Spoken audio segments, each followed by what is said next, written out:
Hello, I'm Ryan Kolker, Vice President of Innovation at the International Code Council, and it's my pleasure to have you today at this presentation on pathways to climate resilience, the roles of building codes in advancing climate resilience through adaptation and mitigation. For a bit of housekeeping, we're going to be taking Q&A through Slido. So if you could just access the link there and put in the event number, you can input your questions, and we will certainly try to get to those at the end of the presentation. Also, would certainly encourage folks to follow the Code Council, myself, the buildings-related activities here at COP, Global ABC, the Alliance for Building and Construction, which we'll talk a little bit about as well. And then you can also see the link to other events in this theater, in the boardroom at the Buildings Pavilion. And if you want access to any of the resources that we talk about today, there's a QR code there and a website that you can certainly go to. But before we sort of dive in, I'm pleased to provide a video message from the President of the Code Council, who also serves as the Deputy Director of Buildings for the Commonwealth of Virginia in the United States. You can run the first video, please. Hello, I'm Cindy Davis, President of the International Code Council and Deputy Director of Building and Fire Regulations for the Commonwealth of Virginia in the United States. It is my pleasure to welcome you on behalf of ICC's 64,000 members to today's session on the role of building codes in achieving energy efficiency and greenhouse gas reduction goals while also enhancing the resilience of our buildings and communities. With over 100 years of history, the International Code Council is dedicated to providing governments and the building industry with solutions that support safe, sustainable, healthy, affordable, and resilient communities. We believe that strong building codes, coupled with the tools that support their effective administration, are the foundation of resilience. Codes are at the core of climate resilience. We commend the COP organizers for their recognition of the need to drive for zero energy goals and assure that people across the globe are protected from the increasing shocks and stresses facing society. Buildings are a necessary component of any effort to reduce greenhouse gas emissions and enhance resilience. We are proud members of the Global Alliance for Buildings and Construction and a signatory to the 1.5 degree communique, working with leading organizations in the building sector to drive progress. Earlier this year, Code Council Board of Directors issued a new framework aimed at assuring the code standards and other guidance developed by the Code Council meet the needs of communities in achieving their energy efficiency and greenhouse gas reduction goals. We also launched Code on a Mission, challenging governments to update to the latest edition of the International Energy Conservation Code to capture the significant improvements made over the 2018 edition. Today, the International Code Council calls on all governments to adopt and enforce building codes aligned with domestic and international goals for reduced greenhouse gas emissions and enhanced resilience. ICC stands ready to work with governments and the building industry around the world to ensure that the buildings we rely on for shelter, commerce, government, education, health, and recreation enhance the sustainability and resilience of our communities. Again, thank you for attending today's session on building codes and the important role they have in energy efficiency and greenhouse gas reduction goals.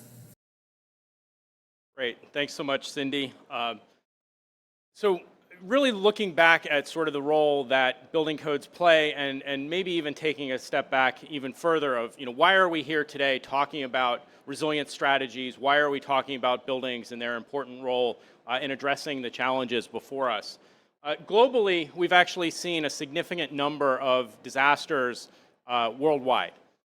And so since about 20 years ago, there have been about 11,000 disasters around the world that have impacted communities. including 7 billion people that have been impacted by these disasters, and really causing or costing nearly $4 trillion in damages or losses. And as you can see, the number of disasters and their impacts in the last 10 years is almost two times that of those that we've seen in the previous 10 years. And as we can see, those impacts are felt around the world. And so, looking at how communities and countries suffer through disaster events, we really need to figure out opportunities to get ahead of those disasters. So how we build can really impact the impact that those disasters have on communities on our globe. Looking specifically at activities within the United States where they've tracked the disasters that have caused $1 billion of damage or more, we see that those impacts have been increasing over time. So the colored lines really represent recent years of activities. If you look at the bottom chart, which is the number of events, 2020 actually set the record at 22 events that caused $1 billion of damage or more. And then over the past 12 years, each of those years have seen more than 10 such disasters. And then you look at incorporating or addressing the costs that are associated with those. So you see in 2017, over $300 billion of damage were caused by those events. And so if you think about what impact that has on economies, on communities, and these are just the disasters that have caused $1 billion of damage or more. And so if you drill down into specific communities, those impacts from what, sort of from a national perspective may be considered minor disasters certainly have a significant impact on the communities that are affected.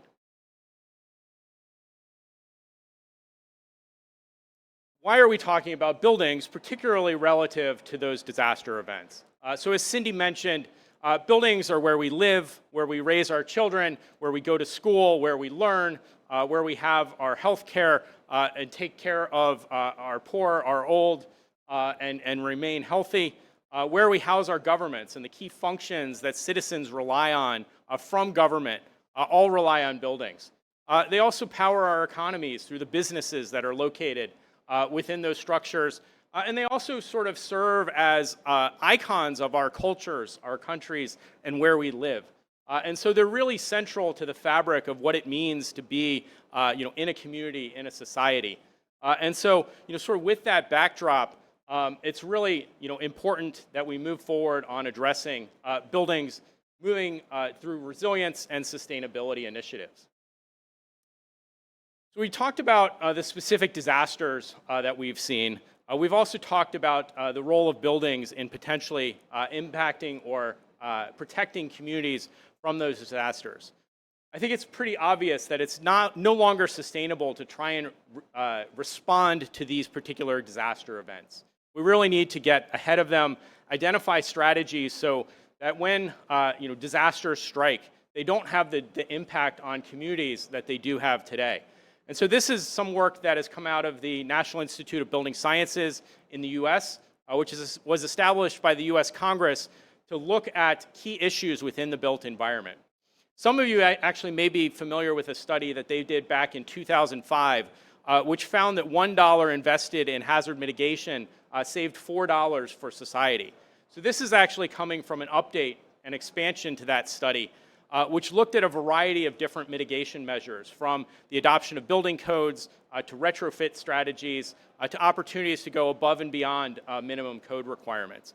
And so the benefits range from everything from $1 to $4 to $1 to $11. And as you can see demonstrated here, building codes provide that $11 benefit for every $1 that's invested. And those benefits cut across a wide variety of different areas, from reducing business interruption losses, injuries, deaths, the economic value that those bring to communities.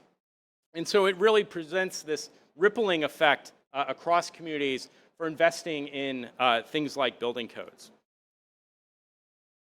So for folks not familiar with building codes, there's certainly various different strategies within countries on exactly how they address or develop building codes. But from the perspective of the International Code Council, there are a wide variety of different expectations or different hazards that we can see from buildings. And so we actually develop a suite of 15 building codes that cover a wide variety of performance attributes or specific hazards that we need to address through buildings. So certainly it's the structural aspects of buildings through things like the International Building Code, International Residential Code, but also looking at things like water safety through the International Plumbing Code, energy efficiency through the International Energy Conservation Code. We also have the International Green Construction Code, which we collaborate on with ASHRAE and the U.S. Green Building Council and others to develop to assure that we're leading in the building code space. And so working across all of those particular codes and standards, we can really develop the buildings that we need to support communities.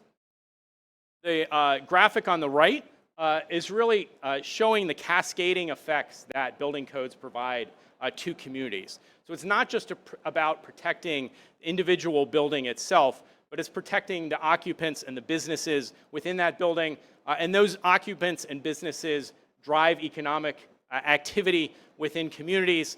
And then when we get to particular disaster events, more robust, more resilient buildings actually reduce the need to respond to disaster events. People can remain in their houses, buildings can continue to function, and so there's really this ripple effect from addressing building performance from the very beginning through things like building codes.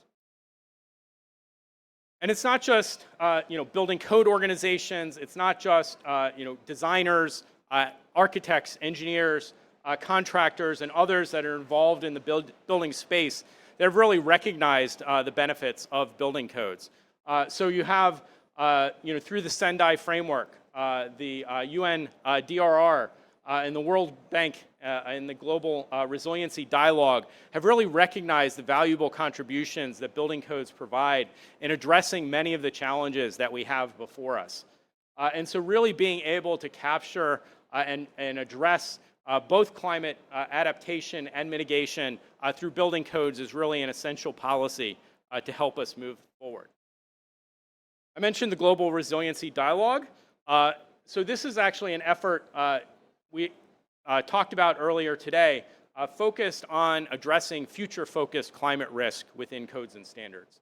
So assuring that the buildings that we construct today, the buildings that we construct into the future, that we expect to have with us 50, 70, 100 years down the line, will actually be prepared to respond to the changing risks that we're seeing due to climate change.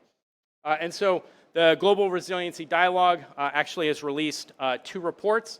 The first one was released in January, looking at how do we address current climate data and information within codes and standards.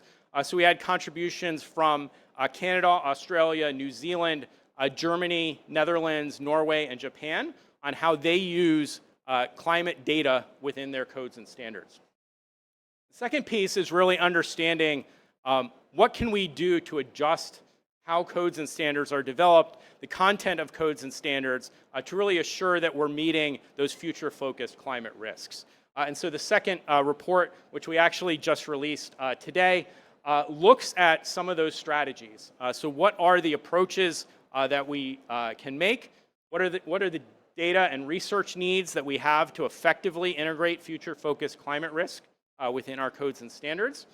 And then based off of the work of those 2 reports, we're actually working on a global resiliency standards to really help set the framework. So each country can go back and really understand, what's the process for incorporating future-focused climate risk within our codes and standards.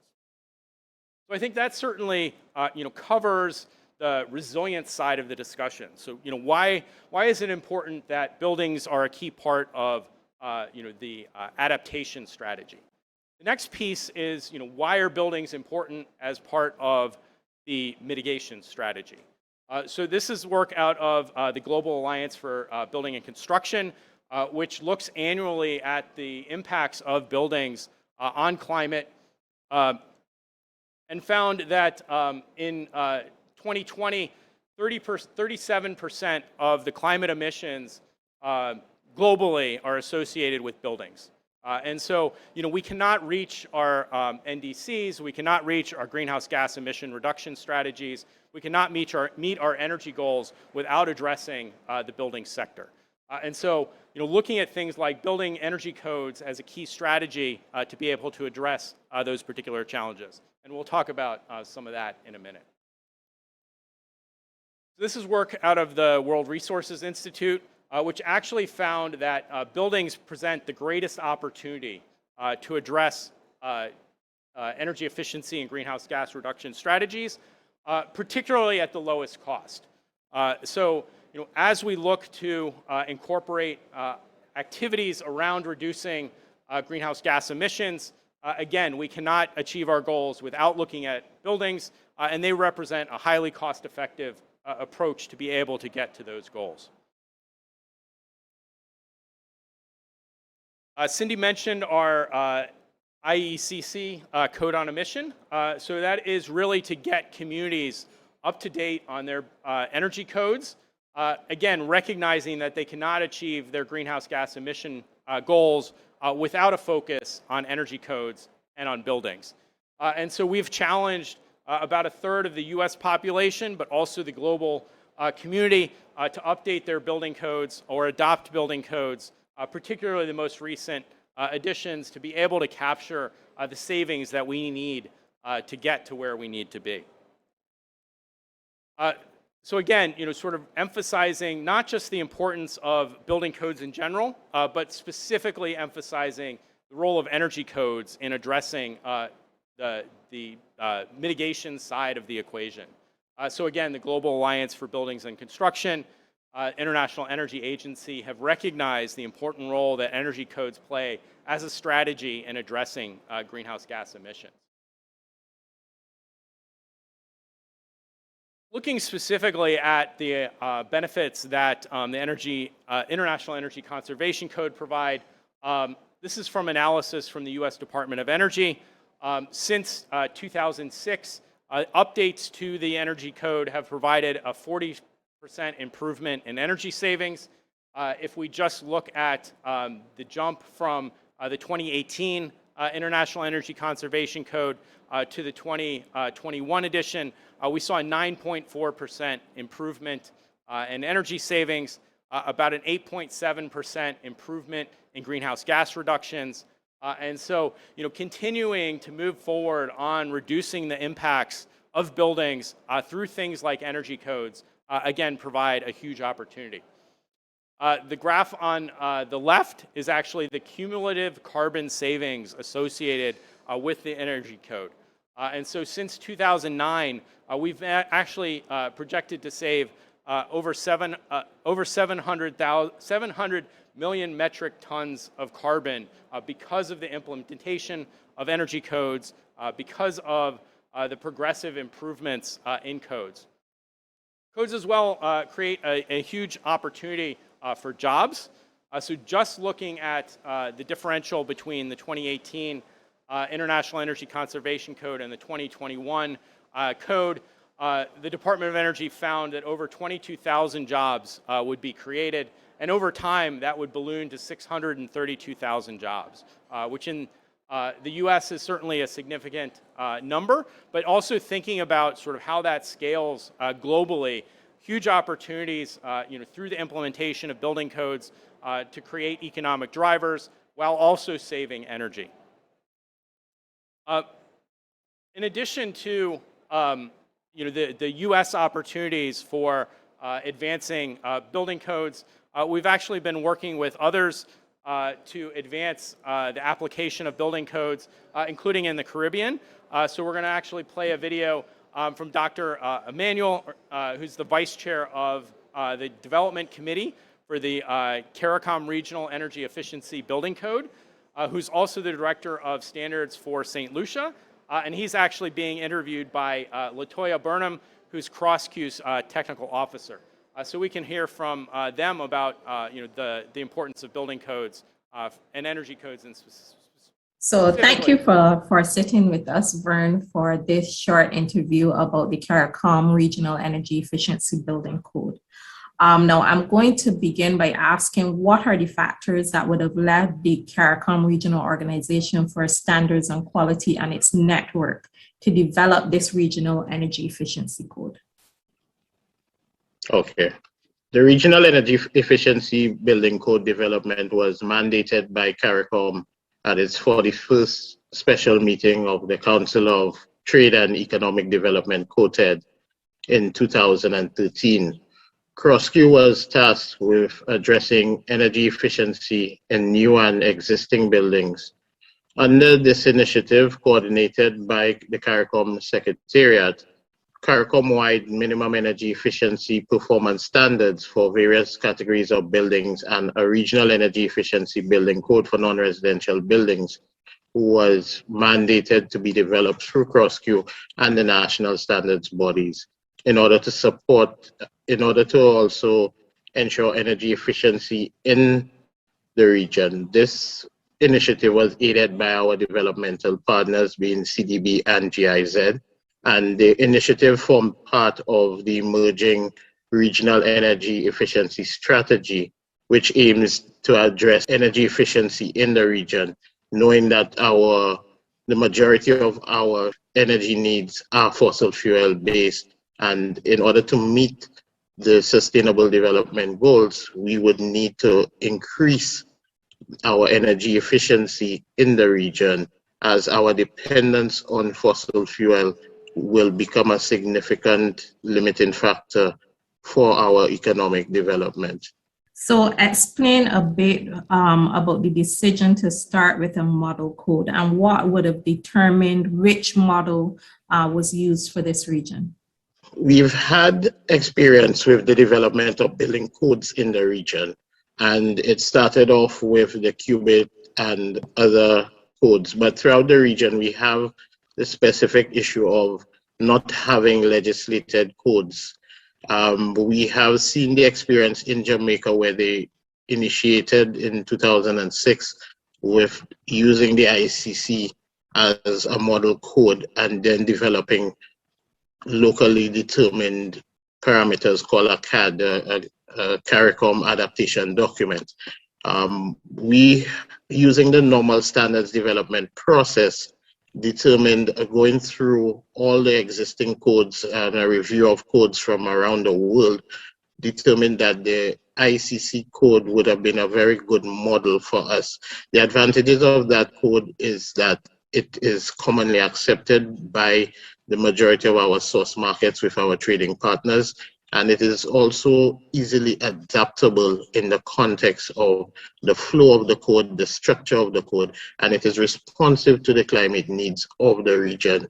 We've taken that code through the standards development process, which is well established by CROSQ, where we gathered a regional project team with experts from all CARICOM countries and went through an iterative process of standards development where we achieved consensus in finding on all technical aspects of the code, where all CARICOM countries were able to agree on a unified regional energy efficiency code, which was fit for purpose and meets the required needs for development. Did starting from this model, this IECC model, made the adoption of the code any easier than starting, say, from scratch? Because you would have mentioned before that Jamaica would have been pretty much a pilot in terms of utilizing this method. Did this make it easier for the adoption process for our region? Yeah, the IECC makes the adoption process much easier in that, one, we're not reinventing the wheel. Two, we're starting from a base of an internationally accepted document. Three, we are also moving to a model which always updates itself every 2 or 3 years. So we're always staying in touch with what is required.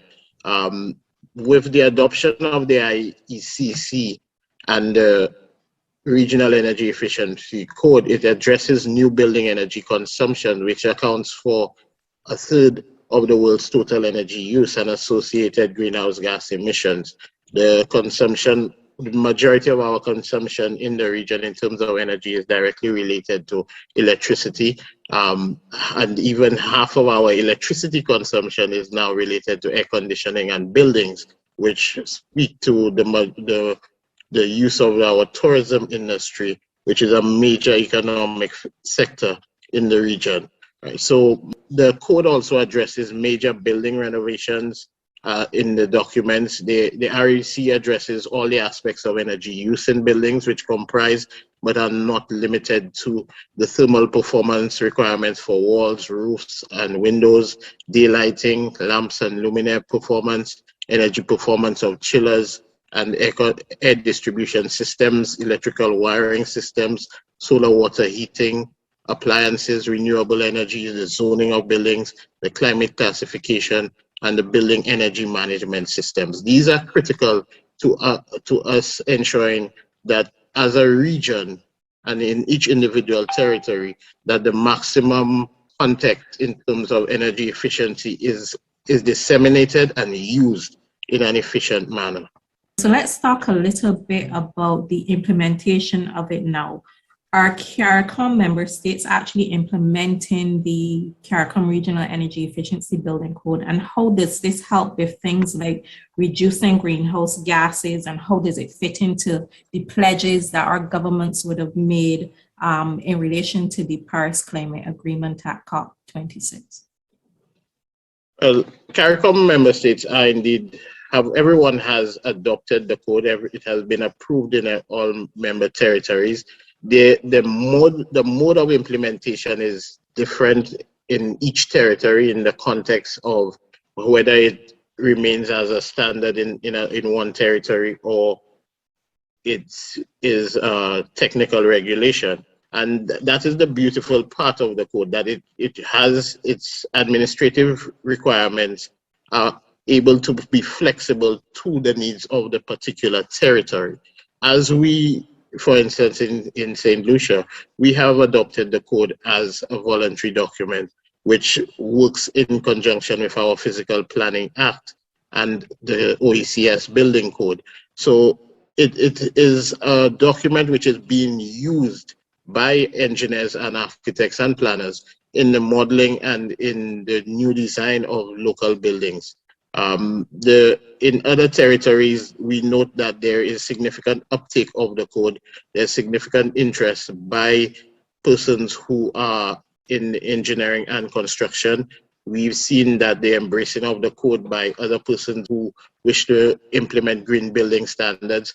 The use of the code is reflected in our nationally determined contributions, and that is a key area in terms of education and information in terms of the use of the code and how it will assist in meeting our sustainable development goals. I'm glad you brought up the issue of the applicability and how countries are utilizing it. Do you see other tropical climates like ours, even outside our Caribbean region, being able to utilize codes such as this in their development going forward, especially in relation to Paris agreements and countries' contributions to the Paris Agreement? Well, yes, I believe that countries with similar climates and similar circumstances can use the CARICOM Energy Efficiency Building Code because it provides them with a model which is fit for their purpose. It is adaptable, it is flexible, and with similar parameters in terms of climate, then the code is useful and with almost no adaptions in that context. So for them, it would be that they would have something which has already been properly peer reviewed and addressed to their climate needs and is fit for purpose, and they would minimize any time in terms of standard development or code development and have a code that can be fit for purpose and meet their needs with its immediate implementation. With regard to the Paris Agreement, we all signed on to the Paris Agreement, and so if we of similar geography and climate are using a similar well-developed code, then it will easily be adaptable to assist in meeting those development goals. I think entities in similar circumstances, whether they be in Africa, in the Pacific, or other persons on the same lateral, would be able to find that the energy efficiency building code developed for the Caribbean is very fit for their purposes and can be used. Okay, thank you very much, Vern. And that's it for the Q&A. And I thank you very much for consenting to have this discussion on the CARICOM Regional Energy Efficiency Building Code and the use of the IECC code as our model. Thank you very much. Okay, thank you. Great, and thanks so much to our partners from CrossQ for sharing their story and really how they've benefited from the opportunity to look at energy codes as a key strategy for meeting their goals. So hopefully we've sort of established the case for building codes, for energy codes. So let's really now talk about sort of where we are globally relative to the adoption of codes and what we can do here at COP and moving forward to really address those challenges. So this is where we are today relative to codes. So we have 192 parties to the Paris Agreement. About half of those have mandatory or voluntary codes, energy codes at either sort of a national or a subnational level.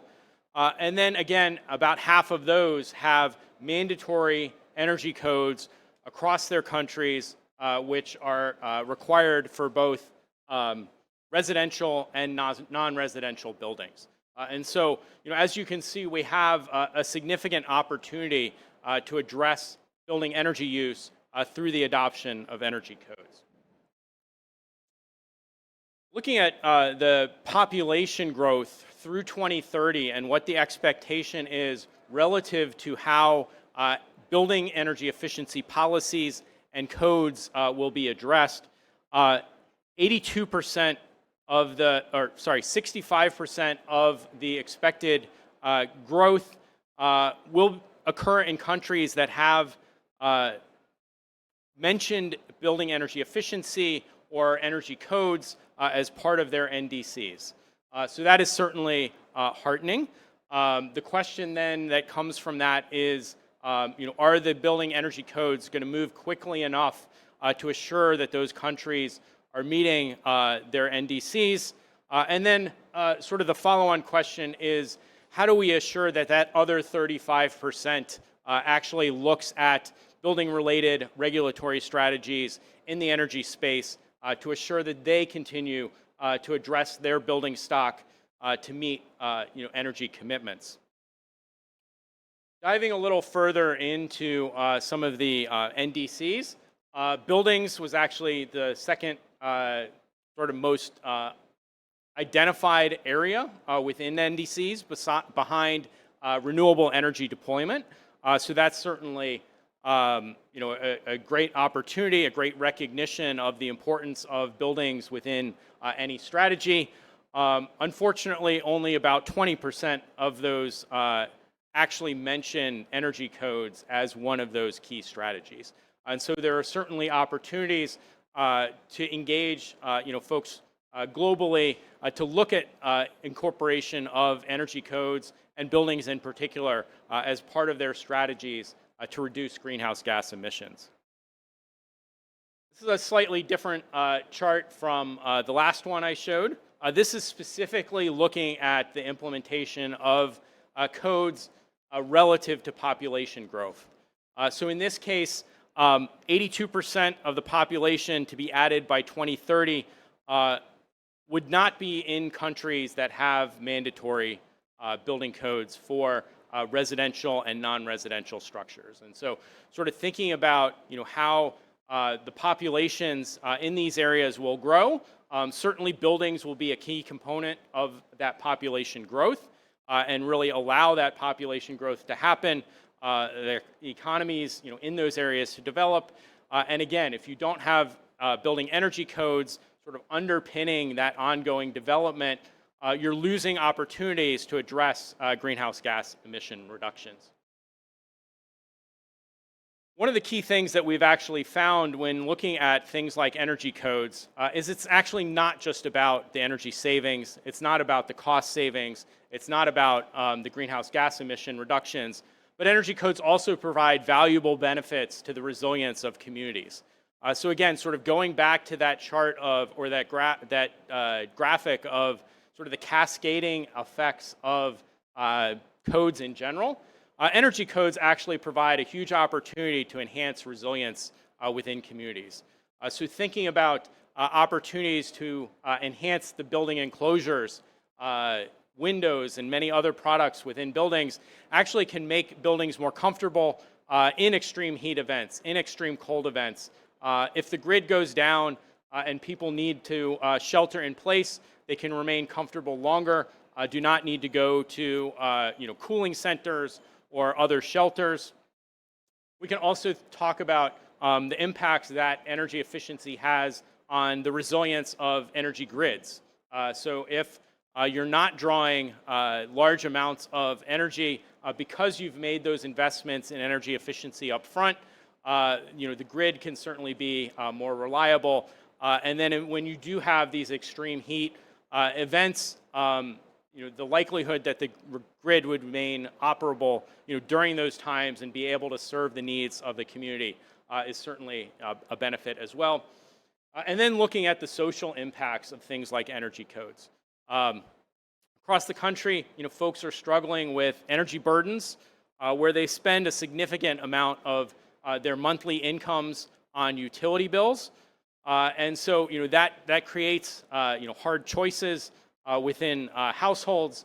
And so being able to reduce those ongoing energy costs and provide certainty in energy use is certainly a huge opportunity to advance social resilience within communities as well. So I spoke about, sort of many of these opportunities. Certainly climate mitigation and adaptation are key strategies for moving beyond just the energy savings or greenhouse gas emission reduction savings, but also looking at the social and economic aspects of codes and the emergency response and recovery aspects that energy codes provide as well. So we talked about the importance of having building codes and energy codes in particular. I think one of the important things to sort of recognize, as we engage, countries that either don't have codes or have voluntary codes or are looking at opportunities to advance the implementation of energy codes, recognizing that, the unique circumstances, the unique regulatory structures, the unique sort of material choices within various different countries, regions, and cities is certainly vitally important. However, there are really some key fundamentals for the effectiveness of a building regulatory process. And so this is work out of the International Building Quality Center to identify, what are those core concepts that really drive effective building regulation. And so it's about having a responsible agency that really manages and directs and really assures that processes are in place to keep the energy code moving, to assure that you have the level of compliance necessary. You also want to make sure that you have that public engagement, so that you have the participation of architects, engineers, manufacturers, builders, and others within the community that either are charged with implementing and complying with these codes or reaping the benefits that energy codes and other codes provide. And so that's certainly a key part of that process as well. And then going back to sort of the folks that are implementing the codes on the ground within their projects, assuring that they have the skills and knowledge to do that effectively. And so looking at licensing schemes, certification schemes, to assure that that knowledge and training is actually put in place.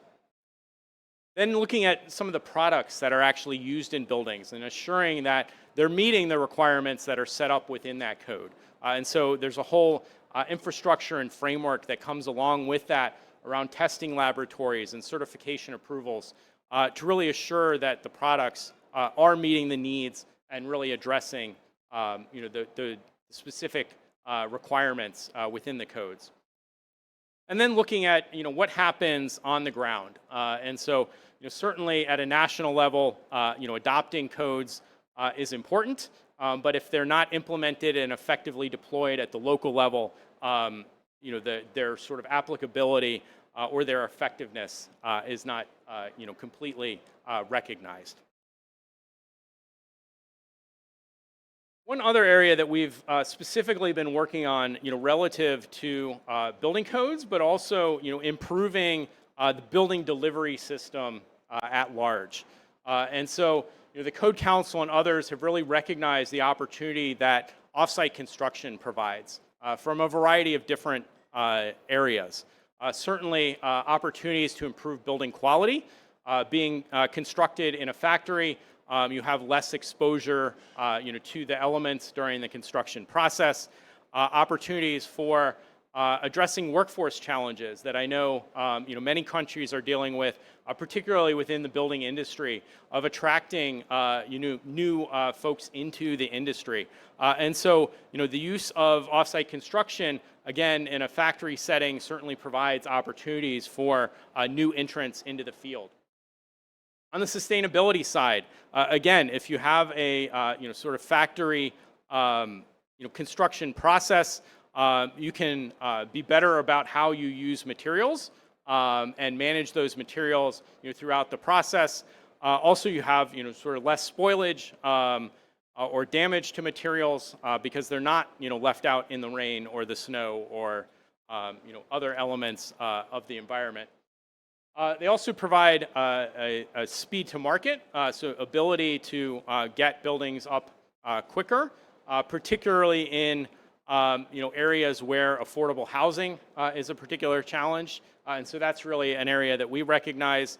And then job site safety as well. So really a huge opportunity to advance the building industry through the use of offsite construction. The Code Council, working with the Modular Building Institute, has developed 2 standards to help support that process.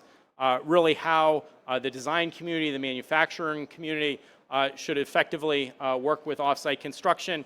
And then the other side of how the regulatory process can affect or should engage in offsite construction.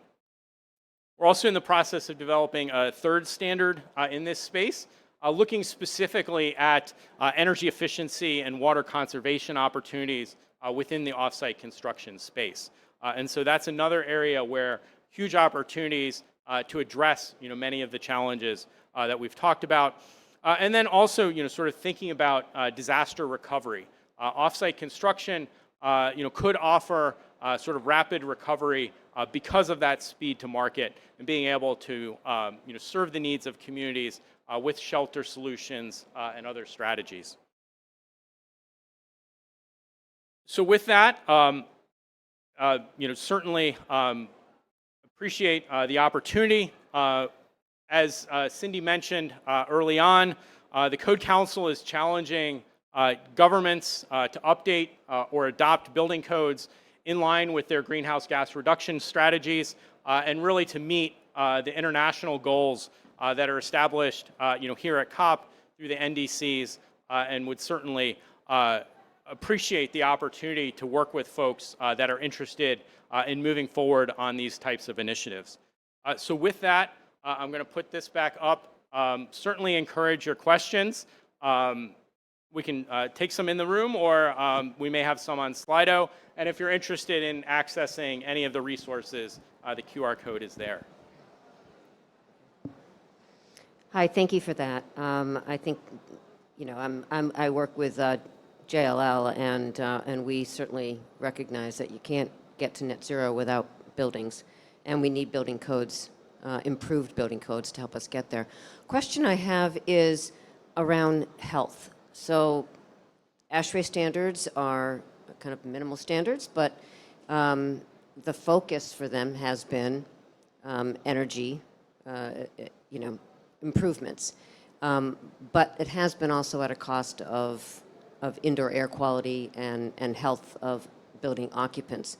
Harvard School of Public Health recently completed their study, which shows that their recommendation is for, in terms of ventilation, is 40 CFM. I think ASHRAE might be half of that. Where does health and occupant health and indoor air quality fit into the building codes that you're recommending? Yeah, so the International Energy Conservation Code, International Building Code, all actually point to the ASHRAE 62.1 and 62.2 requirements. I think certainly as we look to increasing energy efficiency in buildings by tightening envelopes and those particular strategies, I think an increased focus on occupant health, indoor environmental quality is certainly important.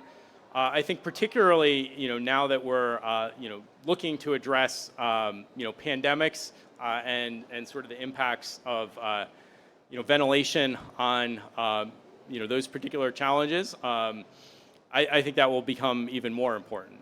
So we've actually established an international task force to look at specifically how to respond to pandemic-related issues within the building codes moving forward.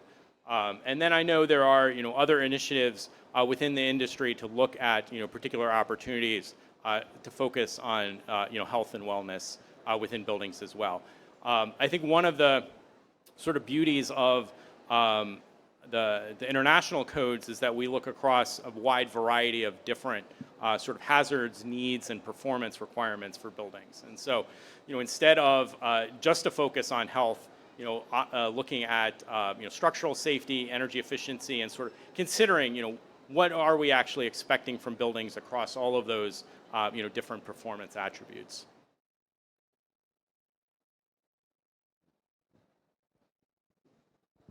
Thank you very much. Bahar Güçlüsoy, representing the glass sector from Turkey. Thank you very much for the compelling information from all panelists.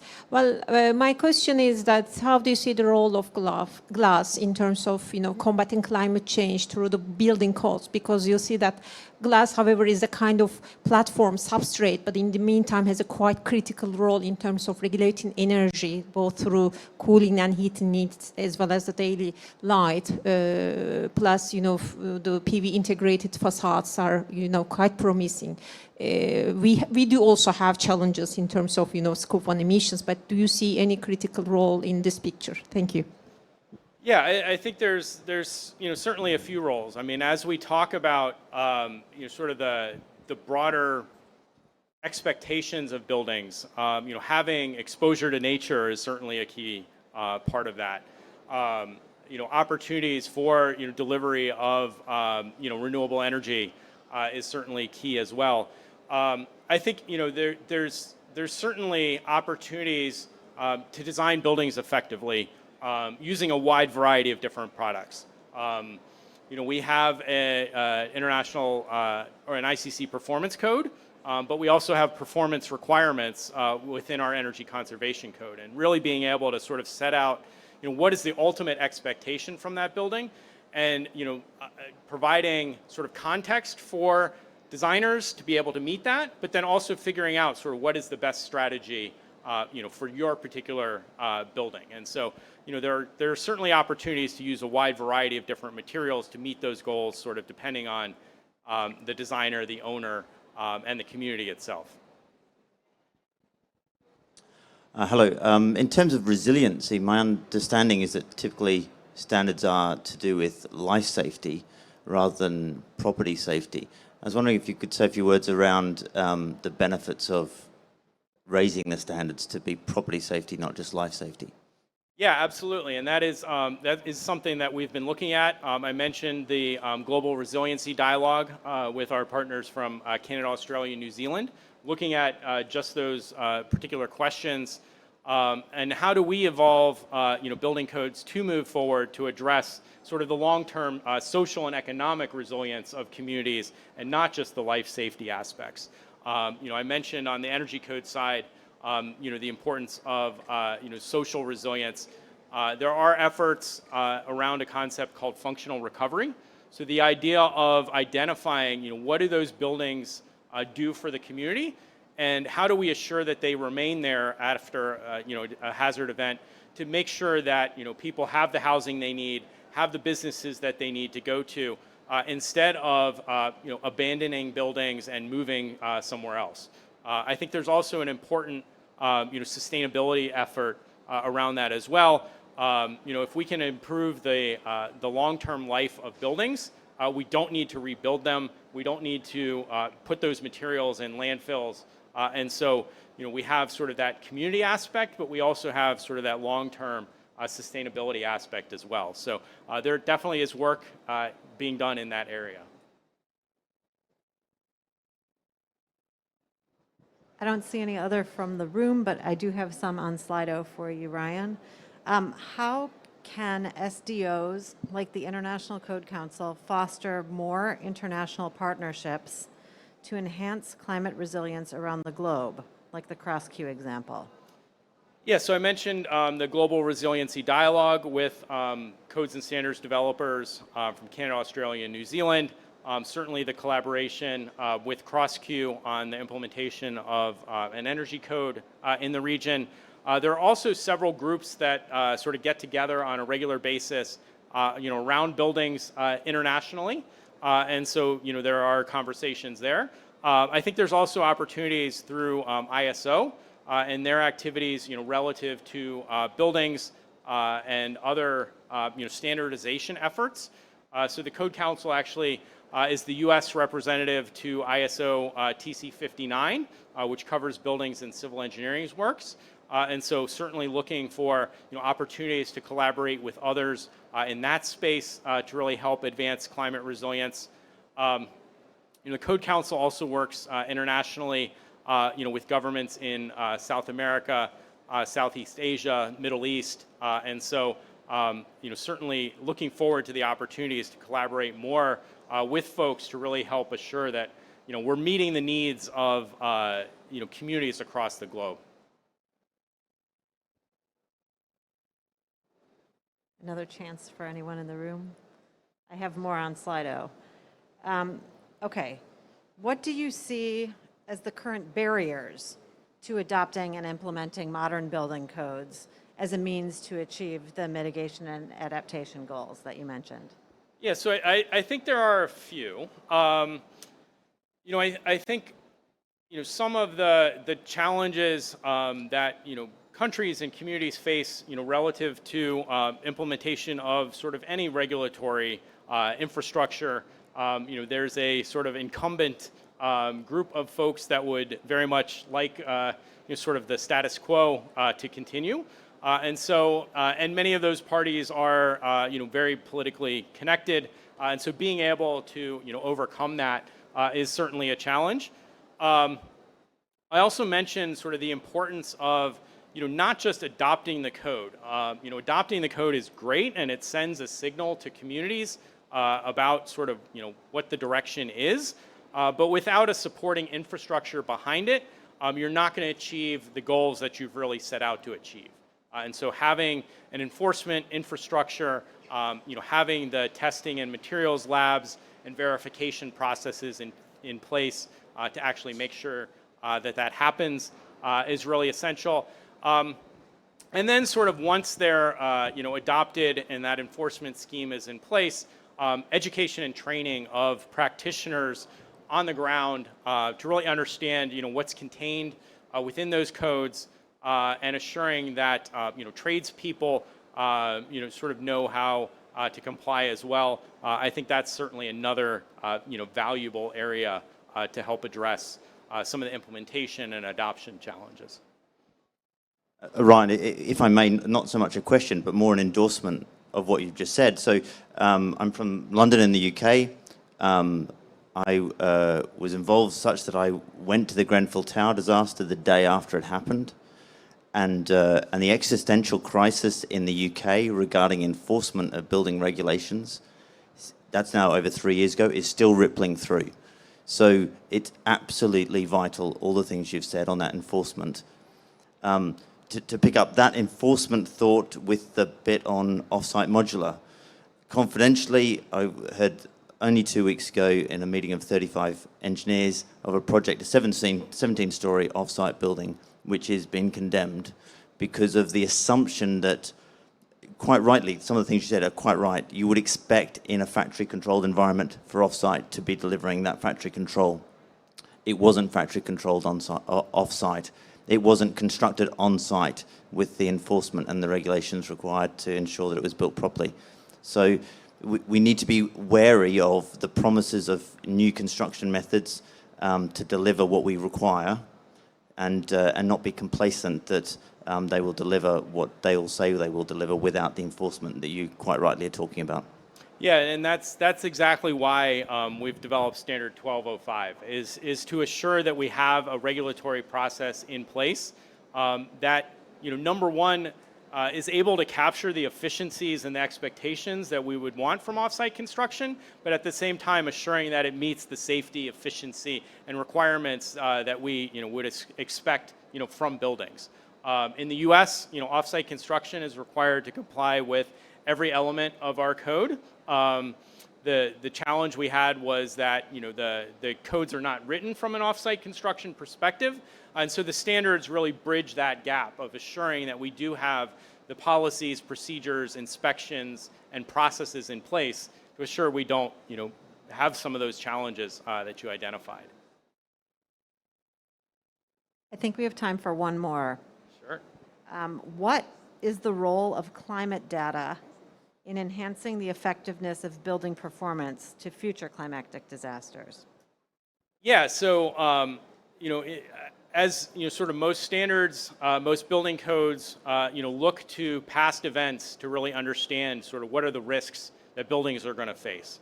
But at the same time, we recognize that buildings are going to face very different hazards into the future, and so being able to sort of capture climate data, climate models, perspectives on sort of what buildings may face, over the next 50, 70, or even 100 years is really essential.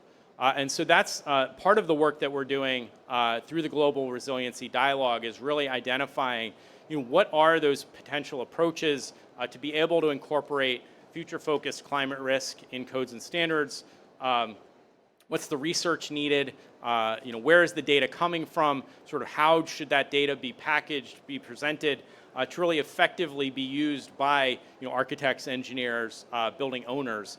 And so the idea is that we will produce an international resilience guideline on some of those effective approaches that codes and standards developers across the world should really look at as they continue to advance their standards and codes to be able to address that. So yeah, it's really an essential issue and really an opportunity that there hasn't been in the past of bringing the climate science community together with the building science community to work collaboratively to assure that we are meeting the needs into the future. Do you want one more? I can take one more real quick, sure. Okay. Your presentation spoke to the critical role of energy codes in achieving enhanced climate resilience. What other codes and standards play a critical role? Yeah, so I talked about things like the building code and the residential code, which certainly look at the structural requirements of buildings moving forward. And so as we see continued disaster events, being able to respond to those and assure that our buildings remain functional is certainly key. I mentioned the plumbing codes. Certainly, we've seen challenges in many places with drought or too much water, and so effective implementation of things like plumbing codes can help address some of those challenges. We also have a wildland urban interface code, or I guess you could call it a bushfire code as well, to address those specific hazards. So I think there's a wide variety of different challenges that buildings and communities will face. and there's a wide variety of solutions through codes and standards to address those. So definitely appreciate everyone being here today. Certainly feel free to reach out if there's anything that we can do to help advance improvement within the built environment.